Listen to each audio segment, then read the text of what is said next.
Hello, good evening, and welcome back to another episode of Minds on Guard, where we're learning how to guard our minds against all of the manipulative attacks that we come under today here in the 21st century. Tonight, we're going to discuss a bit more on the sunk cost fallacy and how its presence in our thinking can and very often does lead to seriously bad outcomes for anyone who traps themselves in this kind of error. I say traps themselves because more often than not, there is some kind of choice being made to rely on this thinking error. As with many thinking errors, the sunk cost fallacy does not just cause a single or somewhat isolated issue in the people who rely on the fallacy. There are many other distinct and varied thinking errors that come with the sunk cost fallacy, and there are many more issues at play than simply a mistake in what would otherwise be considered logical reasoning.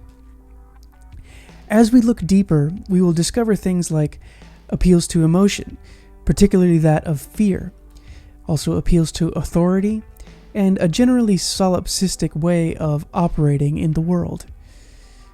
Recall that the sunk cost fallacy is the tendency for people to continue an endeavor or course of action even when abandoning it would be more beneficial. Because we have invested our time, energy, or other resources, we feel that it would all have been for nothing if we quit. I'm sure most of us can think of an experience in our lives where this fallacy rose up and caused us to stay stuck in a situation far longer than we should have. These may be obvious or so subtle that we don't recognize them, even through concentrated effort and examination of our past choices.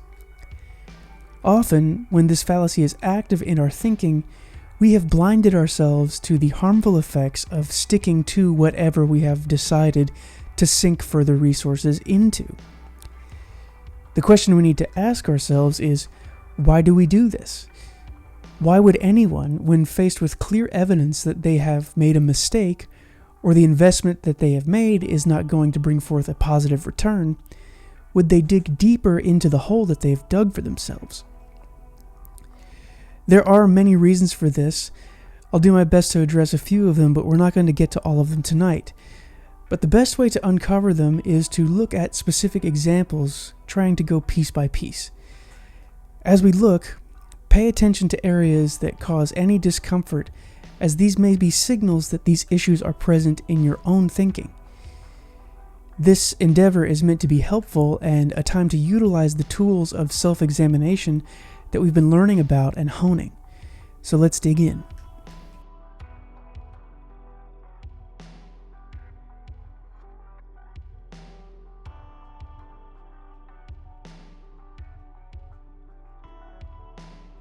Whenever we invest our resources, whether they be time, knowledge, or money, the potential for biasing comes right alongside any of those investments.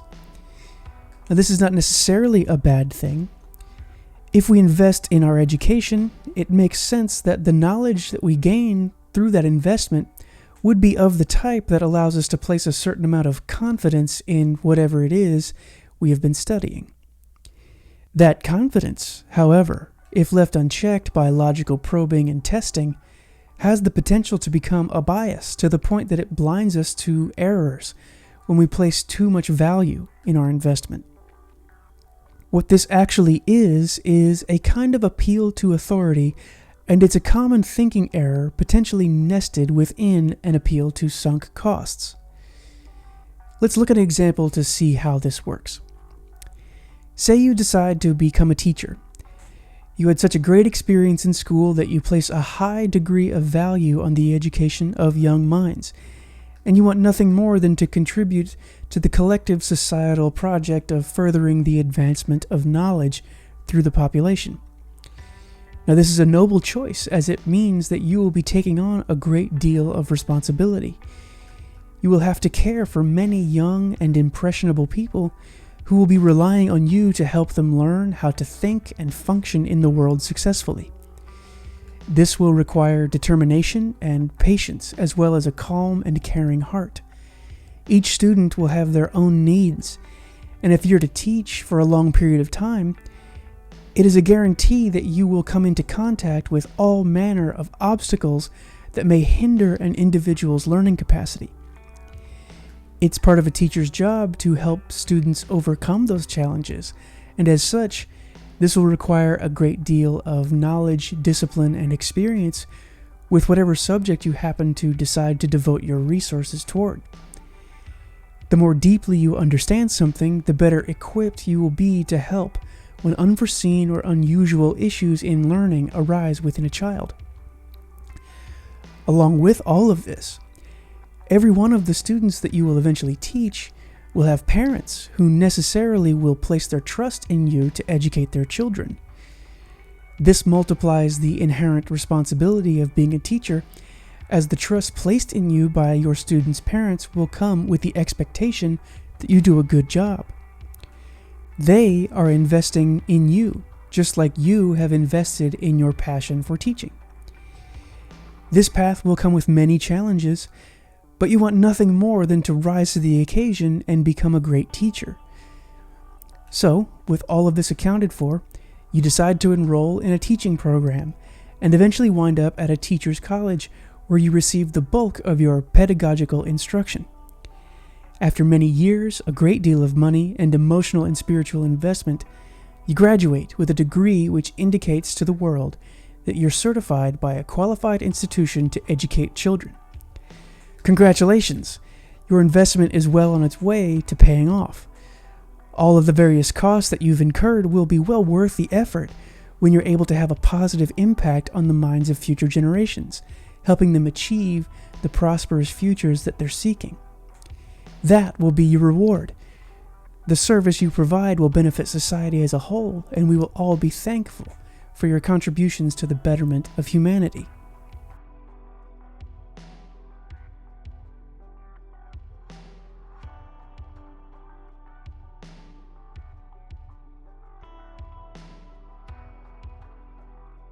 The scenario I have depicted is one that is quite idealistic and romanticized.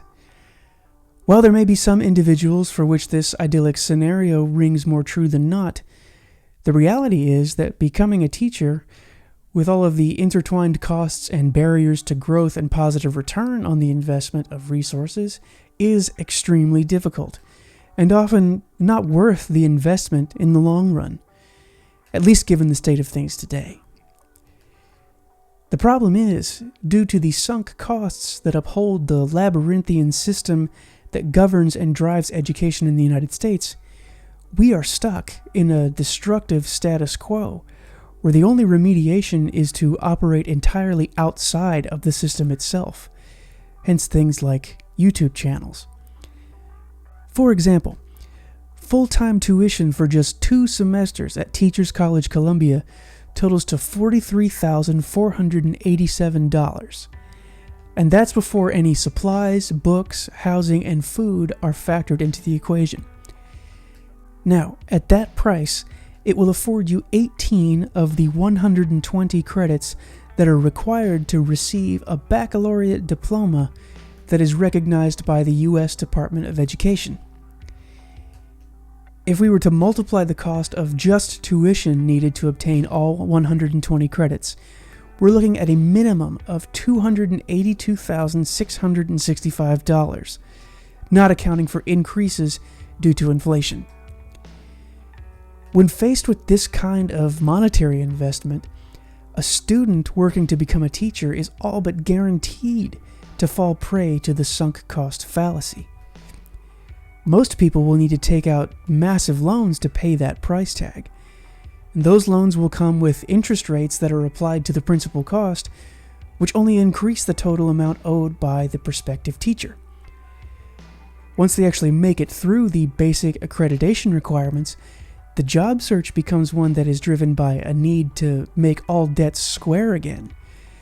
That idyllic scenario I described earlier, where the teacher's in it for the love of the students, will carry very little weight in the mind of a young person buried under hundreds of thousands of dollars of debt, eating away at their emotional and their financial stability with every passing year. they paid into a system which has promised to get them out of the debt that was incurred by the cost of entry. As such, they are beholden to whatever the system requires of its participants, such that the continuing operation of said system is allowed to progress unhindered. A quote by Rudolf Flesch from Why Johnny Can't Read touches on the way this system functions with respect to the teaching of reading methods. Quote, "It's a foolproof system, all right. Every grade school teacher in the country has to go to a teacher's college or school of education. Every teacher's college gives at least one course on how to teach reading. Every course on how to teach reading is based on a textbook. Every one of those textbooks is written by one of the high priests of the word method, and in the old days it was impossible to keep a good teacher from following her own common sense and practical knowledge. Today, the phonetic system of teaching reading is kept out of our schools as effectively as if we had a dictatorship with an all-powerful Ministry of Education." Now, this is just a snapshot of a single subject of study. The reality is that this is the system into which every teacher who decides to adhere to the status quo must subscribe if they want to be allowed to teach at most education institutions in this country, from grade school all the way through the university levels.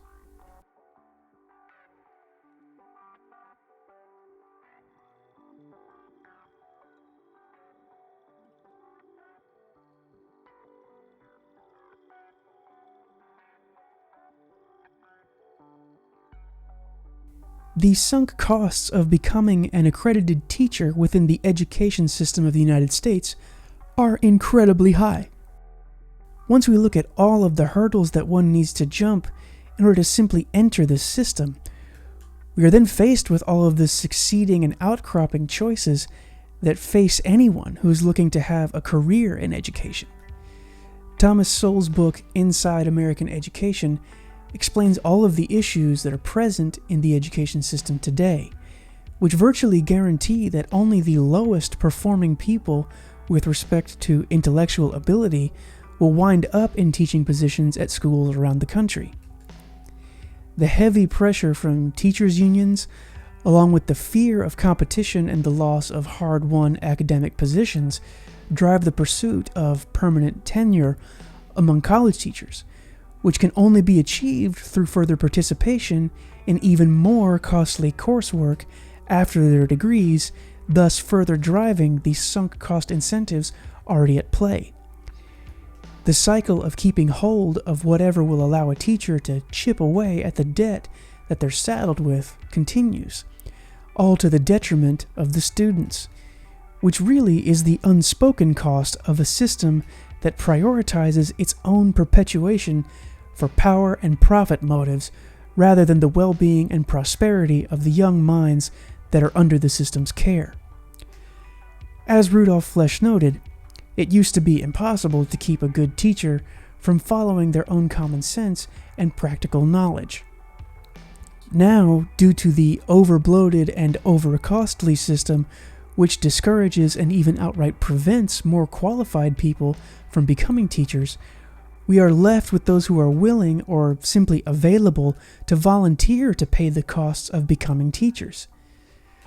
Once there, after all the training, they have become part of the orthodoxy approved by the ones to whom they owe their livelihood and the positions of authority. They are bound to it, or else they risk utter financial ruin that certainly awaits them if they try to shift course once the investments have been made. Operating outside the system, once it has been adopted, is too great a risk for someone who has taken on such a heavy financial burden. This cycle of degradation of free thought is what has led to the state of our schools, where they function more like institutions of indoctrination as opposed to ones of true learning and knowledge acquisition. It's a kind of covert trap that has been expertly laid over time, where the propaganda from the teachers' unions and their lobbyists in government have convinced the public that all is well. Meanwhile, things are not what they appear to be. What is required to break this cycle is bravery and truth. We need teachers to return to the ethics of former decades, where they teach students to learn to think. We need to not fall prey to manipulative tactics that would have us look the other way while departments of education inflate grades and systematically dumb down our children, lowering standards and just destroying the minds of the youth of our nation. We need to individually foster a mental toughness to not appeal to fears once difficulty is staring us in the face. Sunk costs affect far more than just the ones who incur the debt. The appeals to fear and the authority which drive the furthering of the downward spiral outcrop into every level of society. Think of what's happened over the last few years regarding the way that the pandemic was handled from those in the positions of authority. The phrase "follow the science" became a rallying cry for the sunk cost fallacy. However, when the science was proved to be faulty and harmful, those in power dug deeper into what was harming millions of people. We need to wake up and divest of those who would have us give up all of our resources and take back our own authority to think and make choices for ourselves, free from fear and the threat of financial or social ruin. That's all I have for this week. We'll pick up here, and until next time, stay safe, stay diligent, and stay vigilant, keeping your minds on guard.